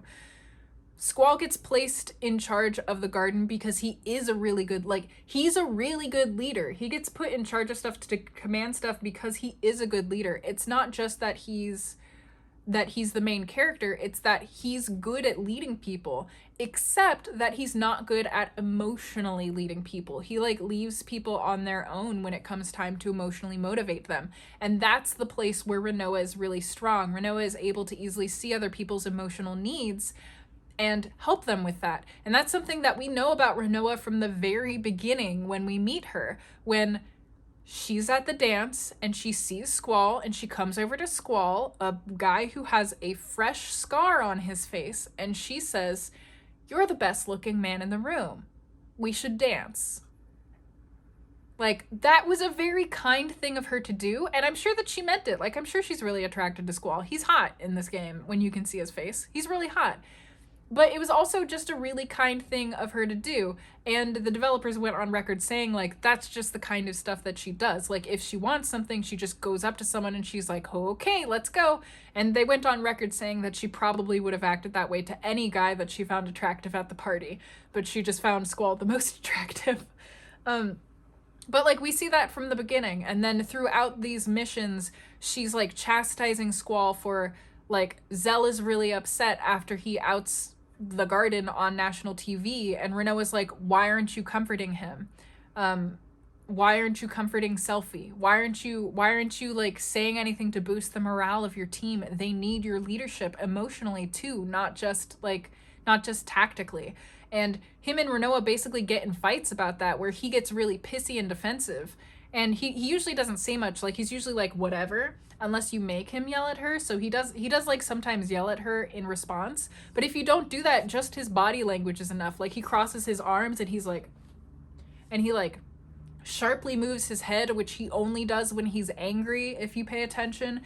And it's like very clear that the stuff that Renoa says gets under his skin, even if he doesn't talk about it more, even if he doesn't like actively think about it during the course of the game, because they don't want to like overdo you with all the dialogue. Squall and Renoa as a couple, as a pairing, make a lot of sense to me, because Renoa is actively like helping him become better and is actively forcing him to open up. And the way that she's doing that is just because she's so upfront and intense as a person, because she says what's on her mind. And like, whenever Squall does something that fucks up, she's like, why are you fucking up like this? You need to stop.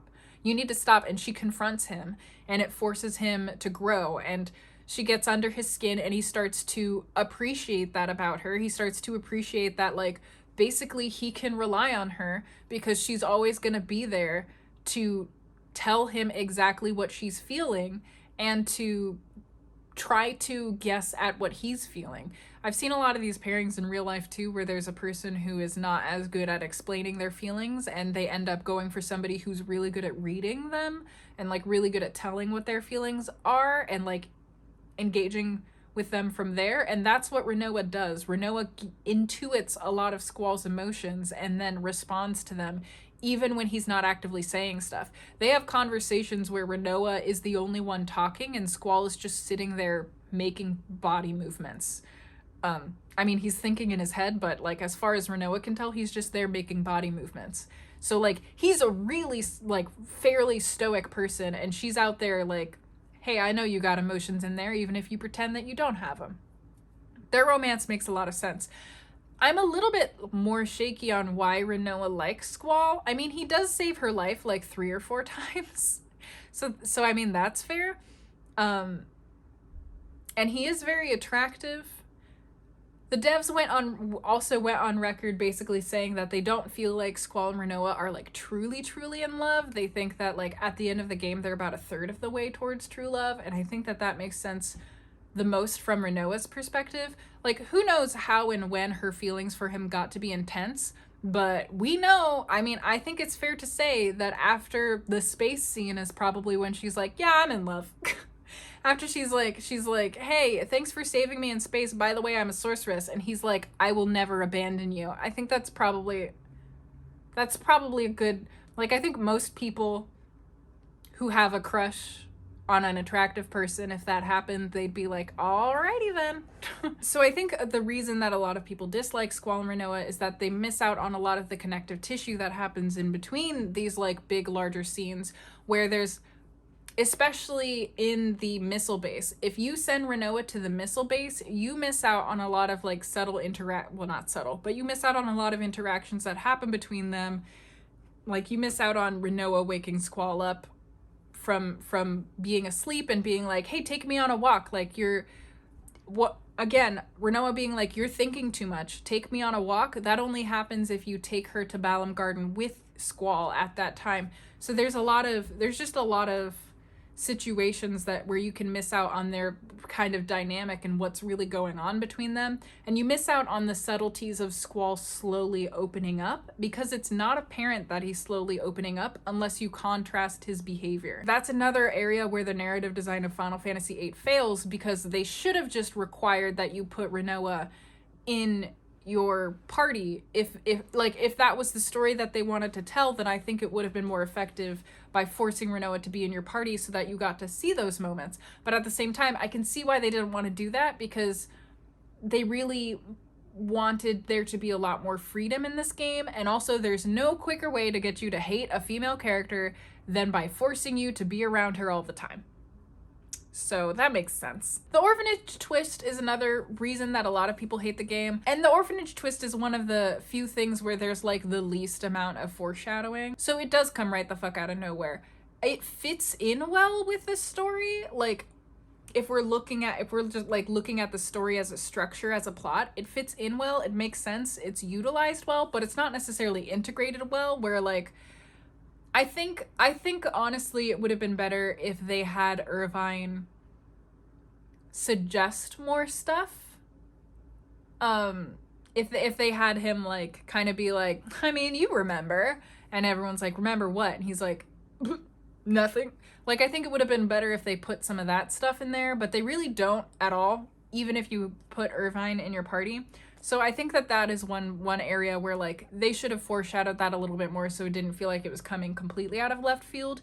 But that being said, it makes sense for the story that they're trying to tell, especially once you take the stable time loop into account.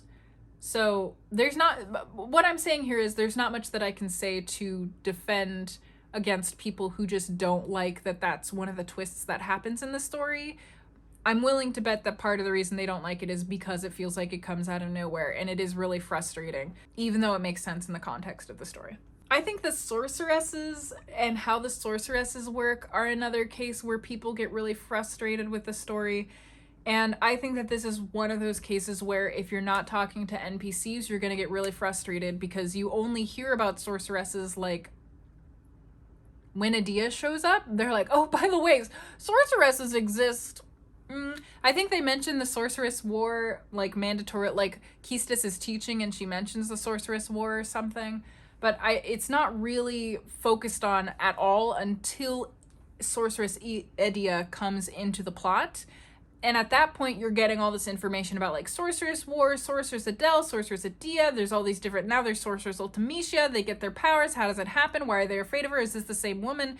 And if you didn't have a framework pre-established to integrate, oh, now she's a sorceress, we know that there was a sorceress who started a war, that sorceress disappeared, Adia must have inherited her powers and now she's trying to take over the world again, we gotta go after her. If you don't have that framework established from talking to NPCs, then like sorceresses are probably going to be a lot more confusing to you because suddenly they show up as a plot element and suddenly a lot of people are throwing around the word sorceress, talking about historical events, talking about how powers are inherited, and it doesn't really feel like you have a good grasp on them. So that's another place where the narrative design shoots the story in the foot, because the story makes sense, but if you can't interact appropriately with the story and build up the frameworks, the concepts that are coming in aren't going to sit well with you. This is one of the reasons that I have a really hard time reading high fantasy or high sci-fi stories a lot of the time, is that like personally, I mean, obviously there's a lot of books that do this well, but there's a lot of, there's just a lot of information that those books kind of by necessity have to dump on you at once. And I don't feel that a lot of them are great at building up a framework to integrate the information into so that I feel like I have a good understanding of what's going on in this world. I hate to bring up these books because of the author, but it's probably one of the easiest explanations that I can point to as far as like writing goes.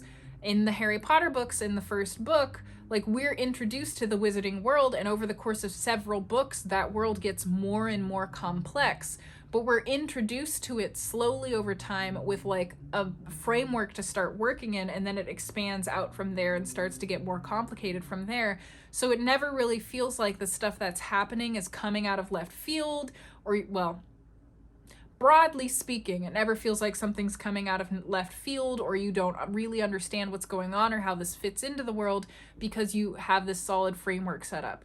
So Final Fantasy VIII, like, if you don't talk to the NPCs, then you don't get that framework and you're missing out on an integral part of what you need in order to understand the story. Junctioning. A lot of people didn't like Final Fantasy VIII because of the junction system. And listen, if you didn't like it because of the junction system, I'm not going to be here to tell you that actually the junction system is great. The junction system is just one of those things that you either love it or you hate it. And like, if you love it, you love it. If you hate it, you hate it. I love it because I like those kinds of Like, I like drawing magic. I like trying to equip things properly. I liked collecting the GFs and like raising and grinding to raise their AP. Like, that was just my jam. But if you don't like that kind of stuff, you're not going to like it.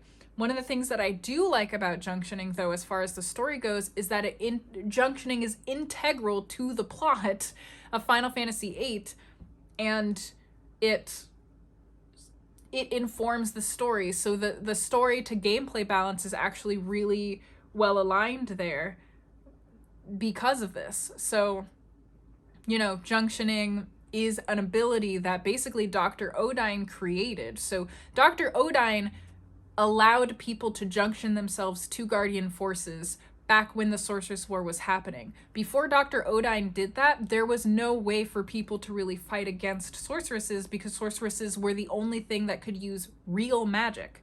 And that's another distinguishing feature about Final Fantasy VIII that you don't learn unless you dig around, is that sorceresses use real magic and are the only things that use real magic. The magic that we use, like Squall uses during battle, is called paramagic, and it's an ability that is inherited from Guardian forces. So before Dr. Odine created the junction system and allowed people to junction themselves to GFs, people were essentially defenseless against sorceresses, and that's one of the reasons why they're so feared and so damn powerful, that Sorceress Adele was able to just control all of Esthar and try to take over the entire fucking world, because they're that powerful. Dr. Odine created the ability for people to junction themselves to Guardian forces, but it's like implied that he hasn't created like the best, most optimal method for it yet. So the only way that he has of junctioning them is a direct junction into the mind of a person, instead of into like a weapon that they get to wear on themselves. Instead of like materia, it literally goes into the brain and replaces a spot in the brain. Like, it takes up neuronic space. It takes up neurons, and the neurons that it happens to take up are your memories, and it erases your memories, which you would have to assume is something that Dr. Odine planned for. Like, he probably looked at the brain and like, Dr. Odine's a fucking sociopath, by the way. He does not care about human life at all. So if he's looking at the brain and he's like, which one of these things is the thing that I'm going to replace that is going to least affect my weapons that I'm creating here, he's going to pick memories, because what does he care about remembering people? He's a sociopath. So he replaces your memories, and then that factors into the whole orphanage gang thing. So like, GFs are a really important part of the plot as well, because only seeds get to junction Guardian forces, and only seeds at Balam get to junction Guardian forces. So, and also Rinoa. Rinoa would be a plot hole if they hadn't explained what happens and how she's able to junction things. Again, it's something that you have to put two and two together off book, but the only people who are able to become sorceresses are people who have a natural aptitude for actual real magic. If Rinoa becomes a sorceress by the end of the game, so she clearly has an aptitude for magic, and it's that same aptitude for magic that enables her to use GFs and junction to them. So even though she hasn't been trained to be a combat soldier this whole time, she still has the natural aptitude to be able to connect with and use GFs. And then yeah, the GFs play into the whole plot through the erasure of memories and the orphanage gang, and also play into the theme of like sacrifice, basically, of like, we're gonna sacrifice our childhoods and let go of the past in order to try and save and protect the future. Overcoming childhood is a big theme in Final Fantasy VIII, and making one's peace with the past and thereby making one's peace with the future is an important theme in Final Fantasy VIII. And you see that theme in two places. One, Laguna, and two, Ultimecia. You see them, like, in my opinion, really strongly in these smaller characters. So let's just start off with Laguna first of all. Fuck Laguna. If you didn't know, Laguna is Squall's father, and there's a lot of people out there who apparently don't know that, and don't know that it's canon. Like, literally, they say it in the game. It's 100% canon. Like, Kyros turns to Squall and is like, huh, thank God you don't look like your father. Like, it's very blatant that Squall is Laguna's child, and yet there's people out there who don't know that or think that it's a fan theory because this game buries its important shit so deeply. And also because the game never interacts with that. Like, Laguna doesn't tell Squall that he's his dad. Like, what the fuck is wrong with you, Laguna? Like, I get that there's no time for it really with everything that's going on, but also, like, can we get this picture of Laguna here where Laguna falls in love with a woman, gets sent off to war, starts falling in love with another woman, makes her feel like second place, adopts her adopted child, has sex with the woman and gets her pregnant, then her adopted child gets kidnapped, he goes out looking for the adopted child, saves the adopted child, sends the adopted child back home to his wife because he married her. His wife has a fucking baby and dies in childbirth, and so both Alone and Squall get sent to an orphanage, and Laguna doesn't do fucking shit, and Laguna never does shit. Laguna never goes up to Squall and is like, by the way, I'm your dad, sorry for abandoning you. Instead, he's like, yeah, I didn't realize that Alone ended up in the orphanage, so I feel bad about that, and also, I had to protect Esthar, so I just got trapped in Esthar. So that's I'm just the ruler of Esthar. That's what happened. And like, that's where it begins and ends for him. And it just pisses me off because even in the ending cutscene, he's seen reuniting with his daughter Alone and not his fucking son. They just like pretend like Laguna ostensibly loves Rain. He's seen going to her grave at the end of the game, so he loved her. Did he not know she was pregnant? I couldn't find anything in the game that said that he didn't know she was pregnant. It's very possible because he goes on this journey to find Alone. And if you didn't know, all of the Timber Maniacs that were written by Laguna. Selphie has a spot for them on her website. They were written by Laguna, and they were written as a way for him to pay for his travels as he tried to get to Esthar to rescue Alone. So, like, there was a whole period of time where he was trying to find a way to get to Esthar to rescue Alone that she could have been getting, like, real heavily preggo, and, like, he just left her when it didn't seem like she was pregnant. So maybe he just didn't know that she died in childbirth with his son. But then he has Squall's card, so he knows Squall's his son, and everybody else knows Squall's his son. So what the fuck, Laguna? Why are you abandoning children left, right, and center? And these bitches thought that Laguna was going to be the heartthrob of the game, I swear. Anyways, Laguna and Julia, the singer, had their little failed romance, right? Like they both basically believed that each other was their one true love, and then they both settled for somebody else, which is just a whole thing, but really plays into those themes again of growing up and of leaving the past behind, because like in reality as an adult there's things that don't go the way that you want them to. Ward loses his voice forever and has to live with the consequences for the entire rest of the game. Laguna doesn't get to be with Julia and has to live with those consequences for the entire rest of the game. So there's lots of things that don't go the way that you want them to in adulthood. Alone getting captured, and Laguna, I guess, accepting responsibility for ruling the city-state of Esthar instead of going back to his children, you could read as a sacrifice of, like, having to be an adult and accept responsibilities instead of just going to run off and do whatever you want, which is a theme that we see play out with our child soldiers, that they're too young, they're all still children, and they're not ready for these adult responsibilities because they keep running off and doing whatever the fuck that they want instead of obeying their responsibilities. Squall just abandons the garden that he's in charge of because he wants to go save Renoa. Keistis abandons her station to go apologize to Renoa. Irvine isn't able to shoot the sorceress because she looks like his mom. Zell outs them to the world. Like, there's all these cases where their impulsiveness and their inability to do what they should be doing and obey their responsibilities shoots themselves in the foot because they aren't ready for the realities of adulthood, and the game is about them overcoming their childhoods and becoming adults. And a lot of overcoming your childhood is overcoming the traumas and the coping mechanisms that you learned in childhood that no longer have a place once you become an adult.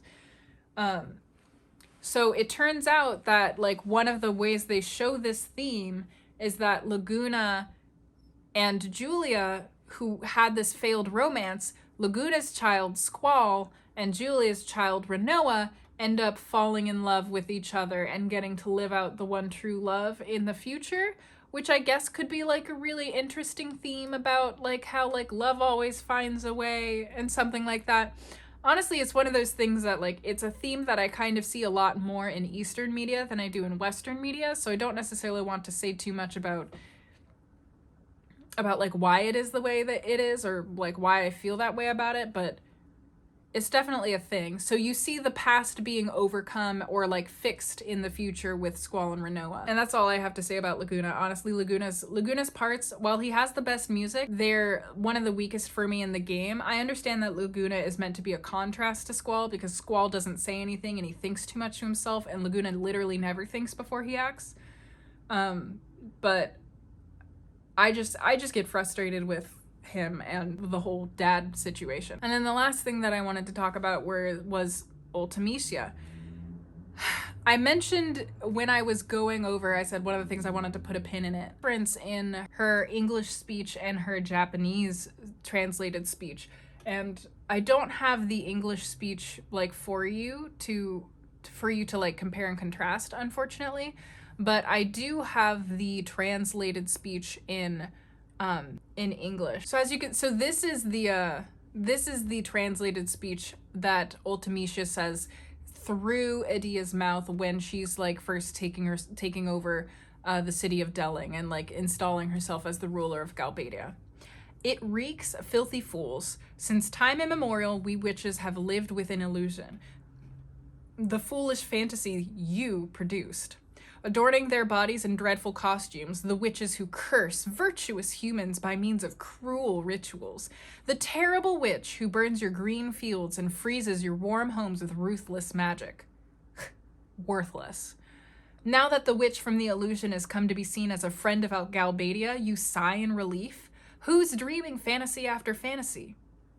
Reality is not at all gentle. That being the case, you fools. There is nothing for you but this, and she kills Delling. Escape into your own fantasies. I shall continue to dance for your world of illusion. I shall dance for eternity as the witch who brings you dread, you and I. Together we shall create the final fantasy. Within are life and death and sweet dreams. The witch travels towards the eternal illusion. The witch and Galbadia on to eternity. And then Adia says, after the witch's spell has been lifted, I have waited for this day to come and also feared this day would come. Is today a joyous day or an odious day? Here, like, in English fans of Final Fantasy VIII have always wondered, like, what is the deal with Ultimecia? Because we basically don't get to know anything about her, right? And it seemed, and her English speech is basically just like, you're filthy rodents and I am great, I'm gonna smash you. That's like her English speech. But in the Japanese speech, in this translated speech, you get to see kind of what her motivation is. And if you read like the Ultimania guide about Ultimecia, you get like a little bit more of an understanding from her, which seems to be that the thing about Ultimecia is that she's like a monster of Seed's creation, that like she starts being hunted down before she ever does anything wrong, like most sorceresses are. Not all sorceresses in the world of Final Fantasy VIII are evil, but they do all kind of get treated like they're evil, and there's a huge stigma around them, which is why sorceresses and their knights is a thing, because they kind of need people to help protect them. So Ultimecia was a sorceress and ostensibly was getting targeted for this, and was being targeted, like, as soon as Ultimecia shows up, Seed starts trying to destroy her. She has a lot of lines about, like, Seeds across generations coming for me. I hate Seed so much. And it's because Seed is constantly trying to kill her. Like, they want to get rid of her because she starts time compression. But do they want to get rid of her because she starts time compression? Or does she start time compression because they want to get rid of her? You know? So she's being, like, held account for these things that she hasn't done that people are telling her she's going to do. And obviously that pisses her off, and you can kind of see a lot more of her motivations in this speech where she is saying, like, you humans are frustrating because you see whatever you want to see. If you want to see me as a scary evil witch, you see me as a scary evil witch. But if I'm on your side, suddenly you love me. Suddenly it's great that I'm powerful. Suddenly it's wonderful that I am this way. So fuck you. I'm going to destroy all of you. I want to create a world where only I exist because I'm afraid of dying, and I can't continue to exist because you guys are always coming after me to kill me no matter what. So Ultimecia's goal for time compression is like the ultimate method of running away from reality. Ultimecia doesn't want to deal with the future or with the past, and she kind of has been given no choice to. She's caught in this time loop the same way Squall and everyone else are, and she's the one who is the bad guy. So was she bad from the beginning, or does this experience make her become the bad guy as a self-fulfilling prophecy? Honestly, it's kind of hard to tell. And it's one of those themes of like crossing time and being impacted by the past. Ultimecia wants to run away from the concept of time itself because she feels trapped within it. She wants to obliterate the world so that only she is the one who exists, and any kind of energy that exists outside of her worships her and feeds her, because that's the only kind of existence she can possibly have where she can be safe, is the one in which only she is the person who exists. And that's really fucking sad. That's really sad, honestly, that she feels that way. But I know that there's been times probably where all of us have wished that maybe the time wouldn't continue to pass and we could stay in one moment forever. Or we wish that the past never happened and we want to disown that part of the past. We want to be like, I'm not that person anymore. I was never that powerless person. You know, we're like Cypher. I was never that powerless boy. I'm strong now. I can handle anything. Or like Squall, I'm independent. I don't need to think about who I was in the past because I'm independent now. I don't need other people. I can't be impacted the same way that I was in the past. And Ultimecia ultimately shows the foolishness of trying to run away from the realities of facing your past and facing your future. All of Final Fantasy VIII is about trying to accept time and accept yourself and who you are reflective of that, and how some of the only ways that you will be able to truly know and understand yourself and overcome some of the things you're struggling is in relationship to other people. And those other people are going to be the people that bring you out, that help you overcome the hard times, and that help you grow in and make peace with reality as it is, instead of always trying to resist it, instead of always trying to run away from it, instead of always trying to rush ahead into a different reality where you're better than you are now. Final Fantasy VIII is about fighting your hardest to preserve reality as it actually exists, because you finally learned how to accept it. And that's good shit. I have a lot of like supplemental materials, and so I'm just gonna go, I'm gonna go over the supplemental materials for people who just really like Final Fantasy VIII, who are really like interested in like game dev and some of the things that happen. One of the interesting things about the translation for Final Fantasy VIII is that most of it happened on a Game Shark, apparently. In the original, in the beginning, when they started making the game, they thought that basically half of the game would be Laguna's and half of the game would be Squall's. And then they ended up chopping out Laguna's story and kind of splicing it into like pieces inside of the game instead of going with the half and half theory, which makes me really curious about what kind of story they felt they were going to tell originally. I love that the devs specifically mentioned that they regret not getting more input from women during the development of the game. Like, when they created the ballroom scene, they put Rinoa in, like, that dress, and then they made her move in such a way that a bunch of the women in the office chewed them out for being like, no woman would ever move that way in a skirt that short. And they ended up saying, like, I really regret not talking to the women more to get their opinion about designing the love relationship between Squall and Rinoa, specifically because the only real opinions that they got were men who designed Rinoa to be everything that they wanted in a woman, which just makes me feel really uncomfortable. And like, I get it. But also, whenever I read anything about that, where it's like, I'm just gonna create my ideal woman as a character, that just freaks me out a little bit. So, but that was the actual way that they designed Rinoa, from her appearance to her personality.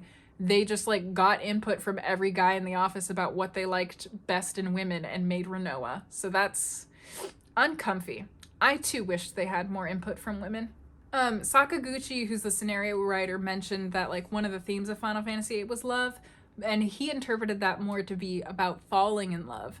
And so because the game is about falling in love, he tried to drop all these hints about what it means to be in love after you fall in love. And I find that really interesting because we see those hints pan out with like Adia and Sid, who are the most like stable fucking relationship that has ever existed. He fucking stays by his wife's side when she's possessed by a demon and is a sorceress trying to take over the world and nuke him.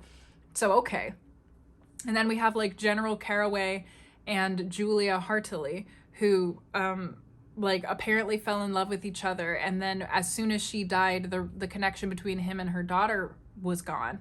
Him and his daughter was gone.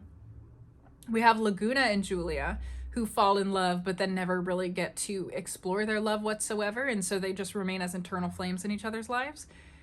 We have Laguna and Rain, who are ostensibly in love, but who, like, I just really hardcore feel like Rain gets super shafted during the story. Like, Rain is an awesome woman, and she deserved better than Laguna, who came into her life at one point and then basically just left her and abandoned her to die.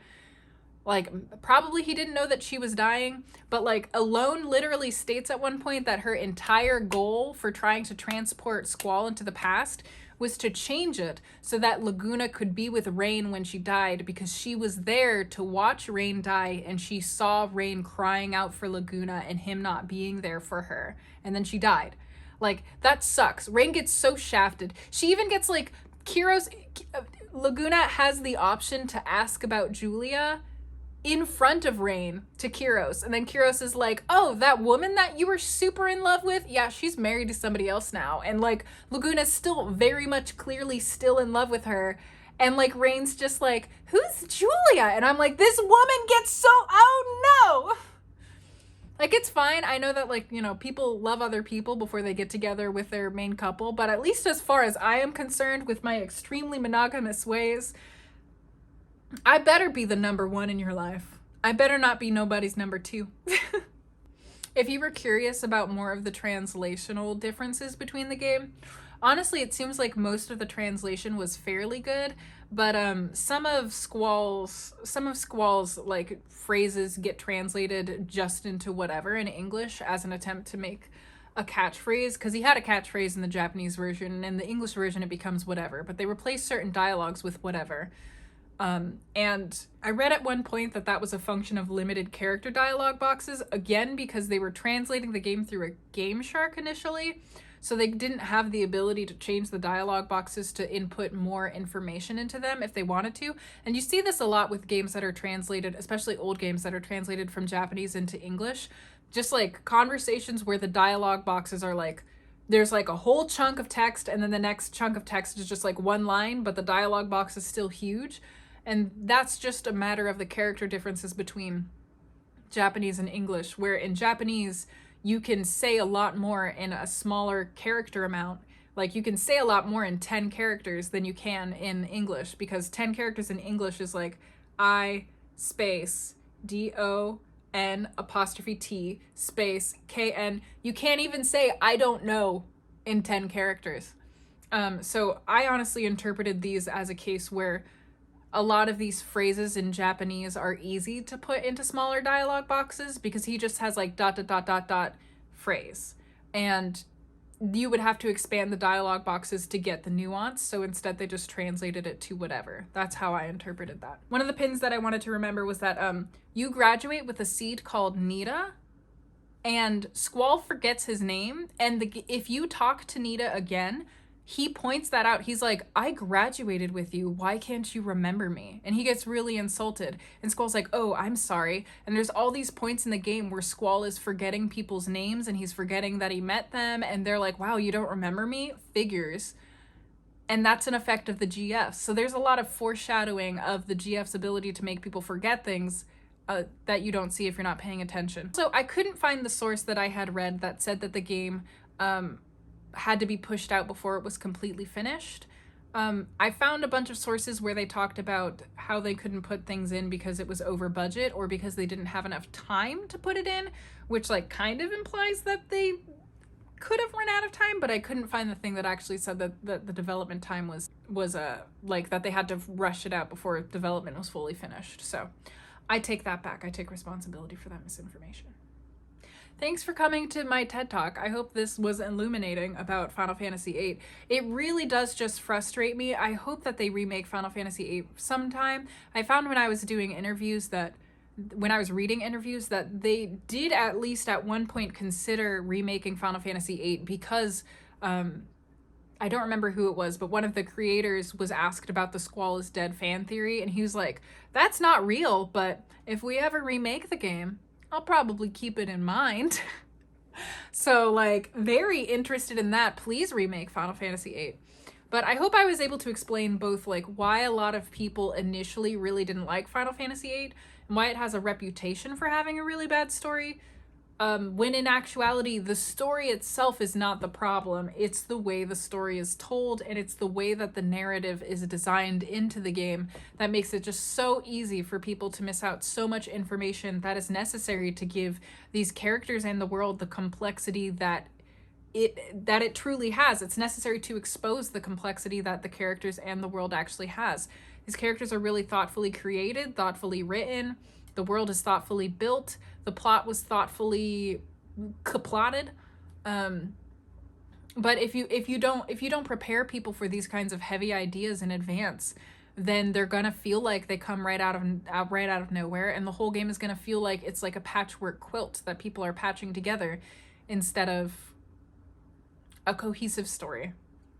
And I just really hope that someday Final Fantasy VIII is either able to be remade, or that you guys take the time to replay it and like really thoroughly investigate like every background, talk to every NPC. It's exhausting. It's part of why this video took so long to do, is that I had to go back so many times, even with the ×3 no combat encounters, almighty powers that I had in the remake. It took a lot of time. But I hope that you guys are able to like just go back and replay the game, revisit it with fresh eyes, see how it actually is. It's honestly, it's a game that a lot of the developers themselves look back on really fondly, because they mark it as a real turning point for their studio in terms of making Final Fantasy games. They mark Final Fantasy VIII as the turning point towards when they were able to like achieve more of their dream of putting reality into these games. And it's just like, honestly, like, the story is really meaningful to me. Squall's arc is really meaningful. I love that in disc 3 he's like so overwrought with grief because Renault is comatose that he just like sheds every pretension of him not being a person who has feelings and like being independent and not caring about people. I think that's really true to life. Like, when you have people who push others away to that extent, and then something happens to the people, like the very thing that they were afraid of happens, the whole thing that they were trying to protect themselves from happens, you find out in the end that you did care the whole time, and the only thing that your distancing from other people does is prevent you from enjoying the time that you have with them while you had it. And I think that was the lesson that Squall learned when Renault went comatose, and that's why he comes out so strong, and he's like, girl, I gotta find a way to fucking save you, because I can't handle losing another person, and I can't handle losing another person when I haven't begun to let myself live with, like, loving this other person. I just think that there's a lot in Final Fantasy VIII that's really powerful. And especially with its themes of, like, overcoming the past, overcoming childhood, overcoming trauma, however you want to phrase it. I just think that it's, like, it's really meaningful. I think it's a game that everybody can relate to. I hope y'all play it.